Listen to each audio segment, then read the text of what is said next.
Today we are looking at lipids one, and basically we are going to look at the properties and qualitative test of lipids. So we'll start by looking at what lipids are. Lipids are organic compounds formed mainly from glycerol and fatty acid combined together by ester linkages in a dehydration or condensation reaction. So as we can see, this is our fatty acid over here and our glycerol over here undergoing a dehydration or condensation reaction to produce our lipid or triglyceride over here.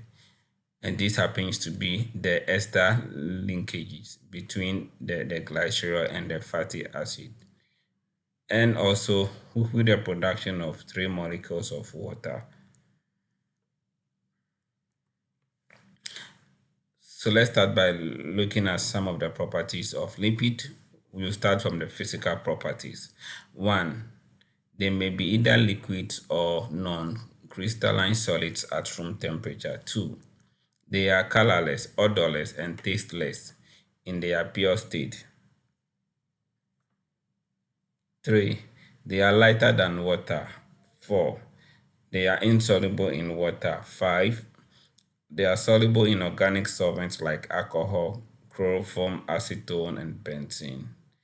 Six, solid triglycerides or fats have high proportion of saturated fatty acid. Seven, liquid triglycerides or oils have high proportion of unsaturated fatty acid. And eight, lipids form emulsion when agitated with water in the presence of soap or other emulsifiers. So now let us look at the chemical properties of lipids. One, they form acrolein in the presence of the dehydrating agent potassium bisulfate, which is seen over here, and heat to produce a pungent, irritating odor. So this is just a reaction showing how acrolein is being produced in the presence of the dehydrating agent potassium bisulfate and heat.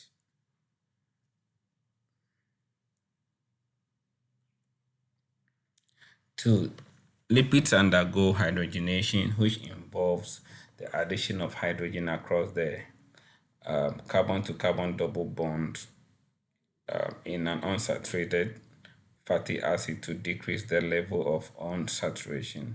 And what we also have to notice is that conditions necessary for these reactions are high temperature of about 200 degrees Celsius, catalyst, and a key catalyst used in this reaction is nickel and hydrogen gas. So what you can see over here is that um, when hydrogen gas is passed through a heated unsaturated lipid in the presence of nickel as a catalyst, the double bond of the unsaturated fatty acid is broken to a single bond as seen over here with the introduction of hydrogen to the third and the fourth carbon atoms over here. And this as a result makes the lipid saturated. So as you can see over here, this happens to be a saturated fatty acids. After this unsaturated fatty acid went through hydrogenation in the presence of nickel and at a high temperature of 200 degrees Celsius when this hydrogen gas is passed through it.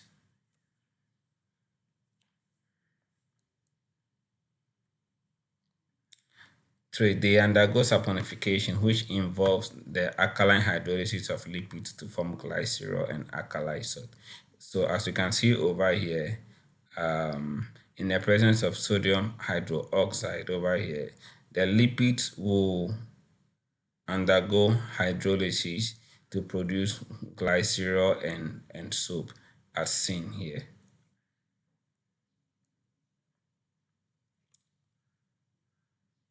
They undergo rancidity, which involves the chemical changes in lipids to result in unpleasant odor and state and taste on storage when fats are exposed to light, heat, air, and moisture.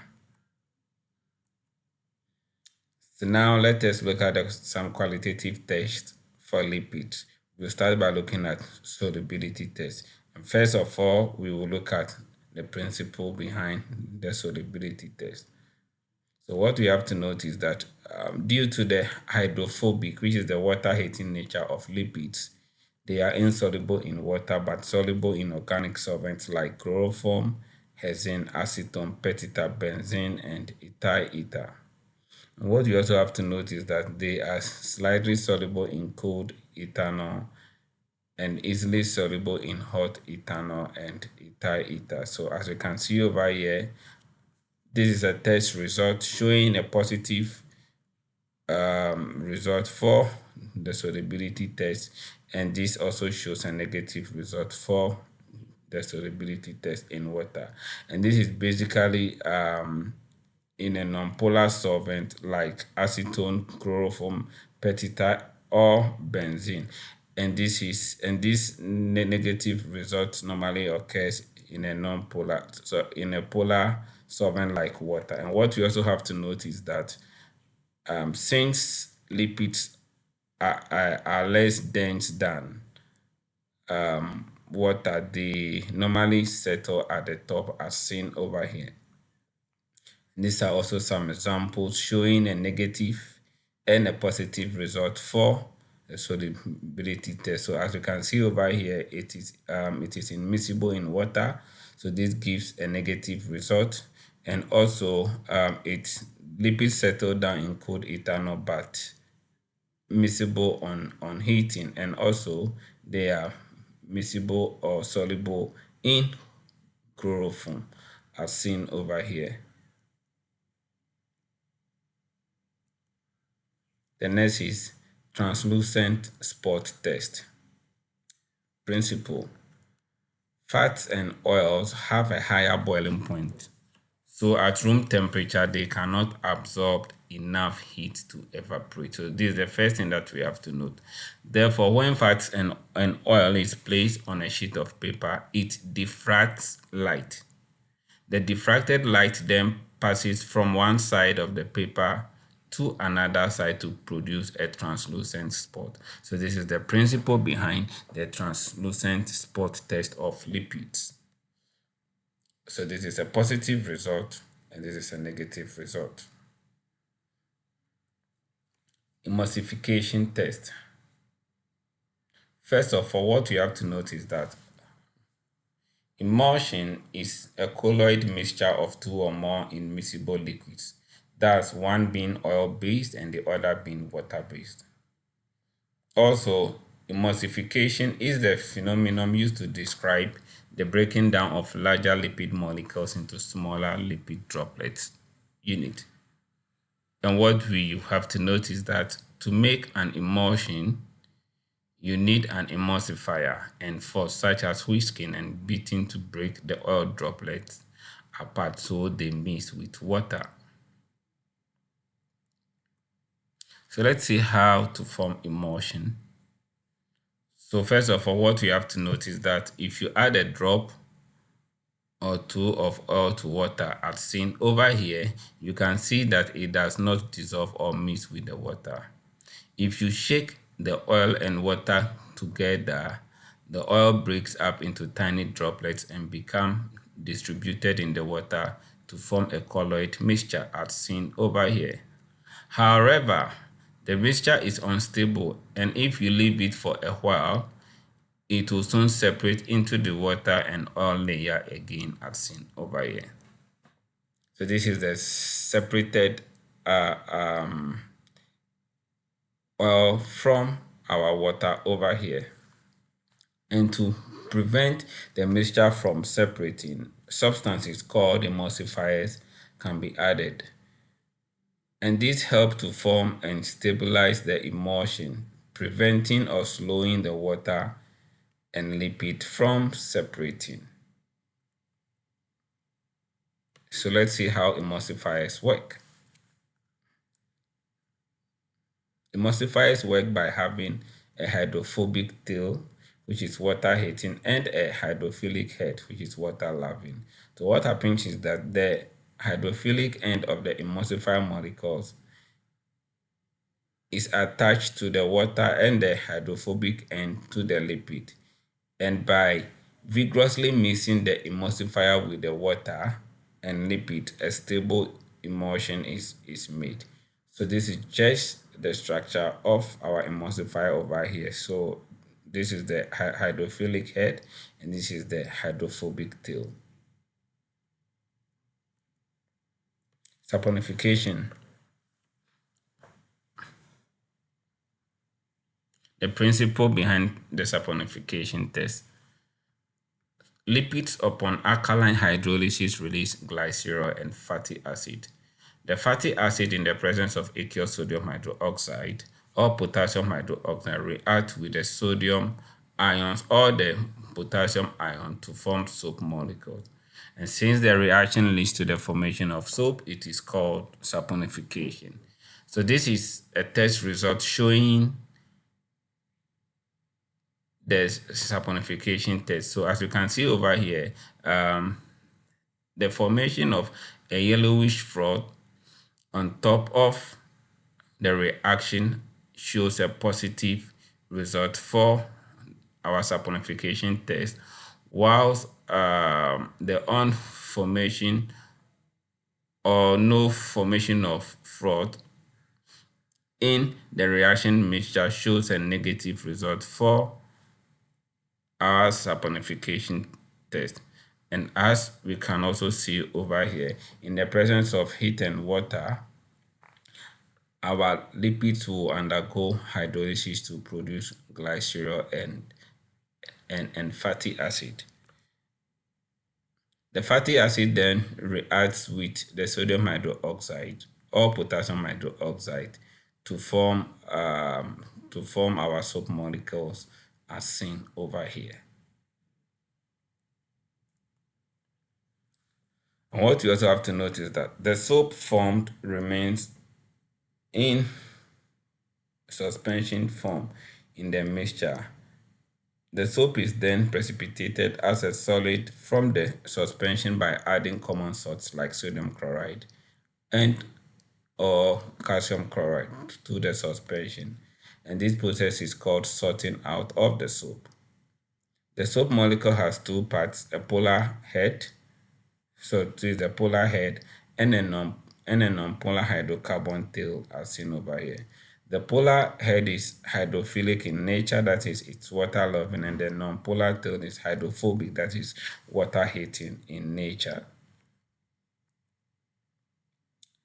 So now let's move on and look at the types of soap. So we are going to look at the hard and soft soap.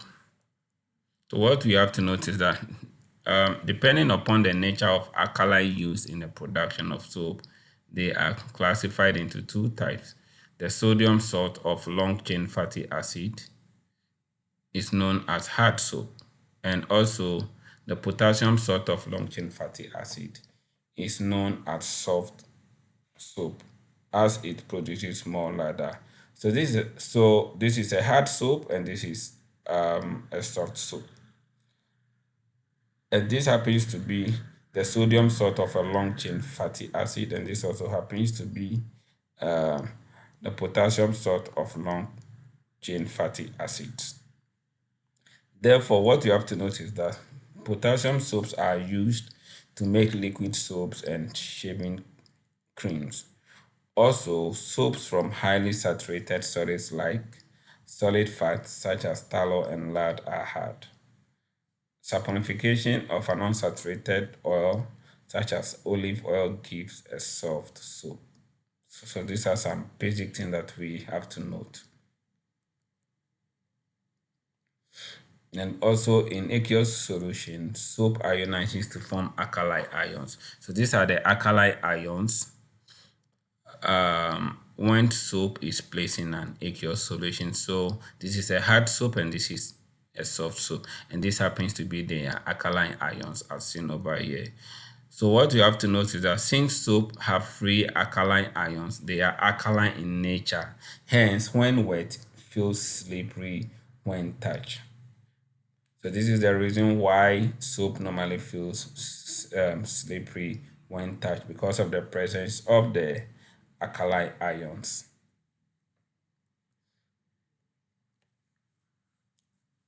So let's see why soaps don't lather well in hard water.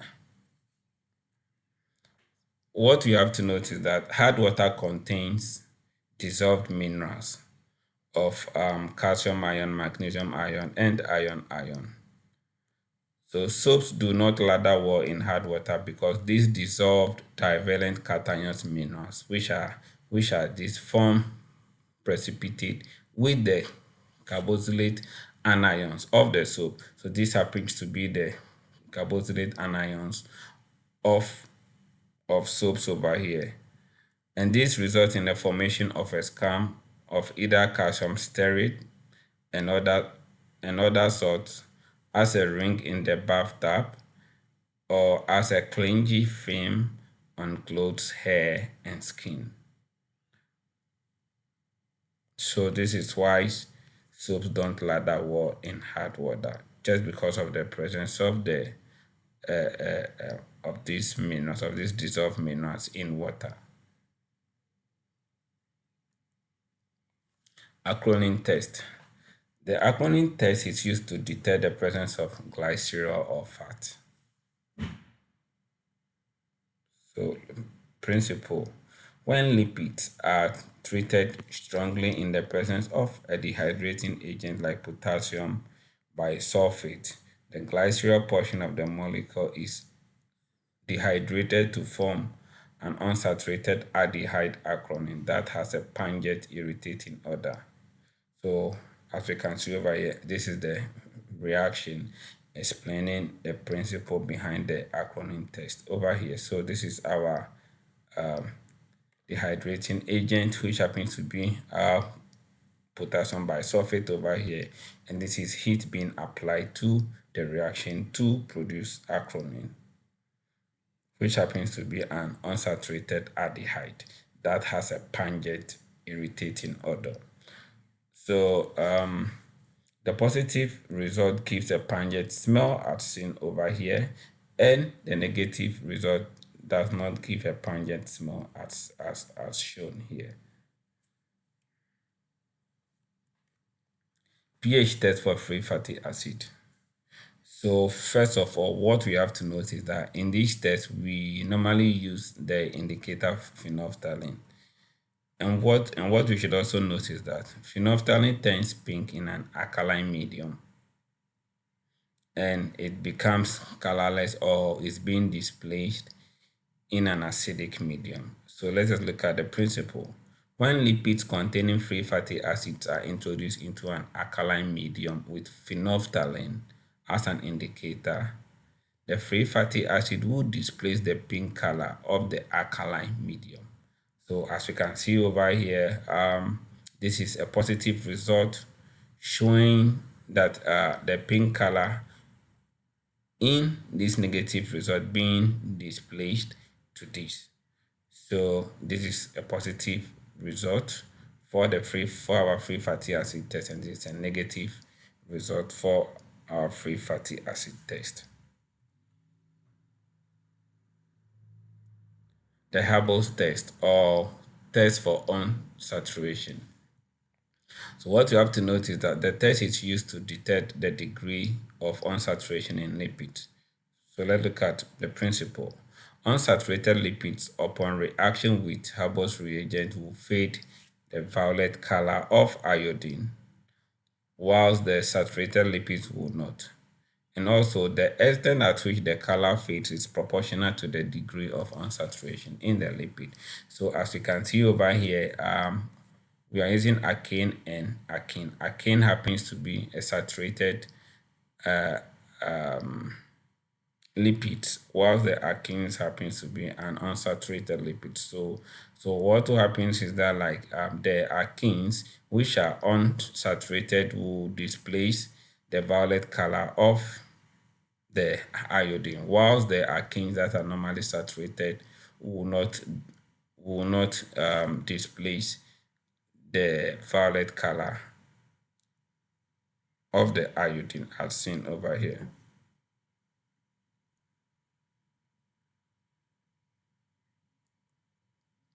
So the next is the Sakowski test, which is test for cholesterol. So when concentric acid is added to chloroform solution of cholesterol, the chloroform undergoes dehydration to produce a blue to red to green color. So this is the test principle for the Sakowski test. Thank you.